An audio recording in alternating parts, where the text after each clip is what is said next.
Hi, welcome to the 10-minute wrap-up series. In this video, we will wrap up the topic of ethics in public administration, which is the seventh topic of ethics syllabus, which I have coded it as E7. Before starting a topic, let us break down the syllabus. In this point of ethics in public administration, the subparts are the status and problems in public administration, ethical concerns and dilemmas in government as well as private institutions, and source of ethical decision making. What are the sources? Laws, rules, regulations, and conscience. Accountability and ethical governance, and measures that are strengthening of ethical and moral values in governance. I repeat, the subparts include the status and problems in public administration, ethical concerns and dilemmas in government as well as private institutions, laws, rules, regulations, and conscience as the source of ethical decision making. This is the most important subpart. The fourth point is accountability and ethical governance, and the measures section, that is strengthening of ethical and moral values in governance. I hope you have understood the syllabus. Now let us start. Whenever there is a question on ethics in public administration, you can start with the introduction. That is, public administration is the backbone of the governance, and ethics in administration ensures power is exercised with justice, fairness, and integrity. I repeat, public administration is the backbone of governance, and ethics in administration ensures power is exercised with justice, fairness, and integrity. Now, let us see what are the determinants of ethics in public administration. I have divided the determinants into factors, which means what determines our ethics in public administration. The first is historical factors. The colonial legacies like red tapeism still influences our bureaucracy. Red tapeism, which is the most important issue in our bureaucracy. Social and cultural factors. Societal values reflect in administrators' conduct. That is, the societal values will be reflected in bureaucrats' conduct. There was a previous year question on this theme. That is, corruption is the manifestation of failure of societal values. Corruption is manifestation of failure of societal values. Here you can see societal values reflect in the bureaucrats' conduct. The next factor is legal and judicial factors. Clear laws and swift justice promotes the ethical governance. I repeat, clear laws and swift justice promotes ethical governance. Political factors, that is, ethical political leadership inspires the clean administration. There must be ethical political leadership which will help in clean administration. What are economic factors? Materialism in the economic system pushes the officials to seek illicit wealth to keep up socially. That is, whenever there is a importance given to the materialism in the economic system, it pushes the officials to gain more wealth to keep up socially. Now let us see what are the ethical values in public administration. Before that, what are these ethical values? Values are guiding principles that shape decision, action, and behavior of public officials that ensures governance is aligned with public interest and not with private interest or personal gain. I repeat, values are guiding principles that shape the decisions, actions, and behavior of public officials that ensures governance is aligned with public interest and not with personal gain. Now let us see what are these ethical values which are important for public administration. The first value is integrity, that is truthfulness and moral uprightness. For example, honest reporting of the corruption by the by officer. Integrity means that is truthfulness and moral uprightness. The second value is objectivity, that is evidence based decision making. For example, allotting the scholarship based on merit rather than political influence or personal interest. The third important and the most important value for a bureaucrat is empathy, that is sensitivity to public needs. For example, ensuring the disabled access in public office. The bureaucrat must be empathetic, that he must understand the sensitivity of the public needs and enabling the accessibility for the disabled persons in public offices. The fourth important value is dedication, that is commitment to the duty. For example, working extra hours during the disaster relief. The fifth important point is transparency, that is openness in procedures and communication. For example, publishing the decisions and fund usage online, that upholds the value of transparency.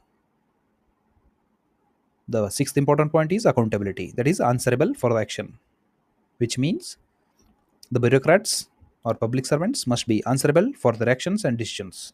For example, resigning after the administrative lapse. They must take the moral responsibility whenever there is an administrative lapse. The seventh important point is courage, that is upholding the truth under the pressure. Even if there is a political pressure, they must have the moral courage to uphold the truth and stand for the truth. For example, whistleblowing against the corruption. And the next important value is humility, that is serving without arrogance. For example, listening to the citizens without superiority complex. The public servant must not have the superiority complex. He must serve the people without arrogance. He must serve people with empathy and compassion. The ninth is tolerance, that is respect for the diversity. For example, handling religious and cultural matters with a care. He must be culturally sensitive and tolerant. The tenth point is impartiality, that is serving all without the biases. For example, DM implementing the welfare scheme fairly. He must be impartial. And some of the other values are neutrality, openness, that is nothing but transparency, responsiveness, honesty, etc. Now let us see what are the seven principles given by Nolan Committee in the diagram format. The Nolan seven principles of public life include selflessness, integrity, openness, that is nothing but transparency, honesty, objectivity, accountability, and leadership. I repeat, what are the seven principles of public life? That is selflessness, that is upholding the public interest over private gains, integrity, that is truthfulness and righteousness, openness, that is transparency, honesty, that is upholding the truth, objectivity, that is evidence based decision making, accountability, that is answerability, and leadership. The public servant should be a leader first. Now let us see what is the importance of ethics in public administration. Why there is a need for the ethics in public administration? First one is it helps in promoting the public trust. That is, it builds the citizens' confidence. The second one is it ensures the rule of law. That is, ethics in public administration ensures the rule of law. And it facilitates justice and equity. And also it reduces the corruption and misuse of power. These are the importance of ethics in public administration. There are it promotes the public trust, ensures rule of law, facilitates justice and equity, and reduces corruption and misuse of power. And what are the roles and responsibilities of public servant? The first important role is responsible for the policy implementation and service delivery. That is, he must ensure the quality of service delivery, and it must uphold the principle of antodaya, that is, reaching to the last person. The third role and responsibility is neutrality and non-partisanship. He must be not aligned to the any political party. He must act neutrally, upholding the constitution. That is, whenever there is an ethical dilemma for a bureaucrat, if his action is upholding the constitution, his action is morally right and ethically correct. This is the most important role played by public servant. He must uphold the constitution and he must build the public trust and citizens' confidence. These are the roles and responsibilities of public servant. Now let's see what you can write in the conclusion. You can conclude with writing ethics in administration bridges the gap between law and justice, power and service. And a public servant worth is not in authority held, but in values upheld. I repeat, ethics in administration bridges the gap between law and justice, power and service. A public servant's worth is not in authority held, but values upheld. Now let us summarize what all we have seen in this video.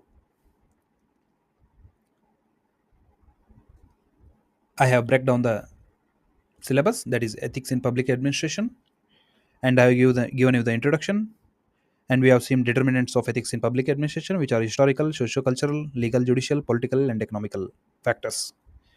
And we have seen 10 ethical values in public administration, that are integrity, objectivity, empathy, dedication, transparency, accountability, courage, humility, tolerance, and impartiality. And we have seen 7 principles of public life given by Nolan Committee, that is leadership, selflessness, integrity, openness, honesty, objectivity, and accountability. And we have seen importance of ethics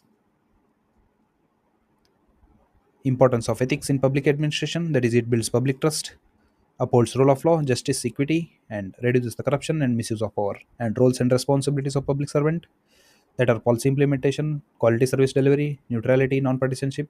He must uphold the constitution and he must build the public trust and citizens' confidence. And we have seen the conclusion. I will come up with the next important theme. Until then, I hereby signing off, one of the unreserved mind of UPSC community. Thank you.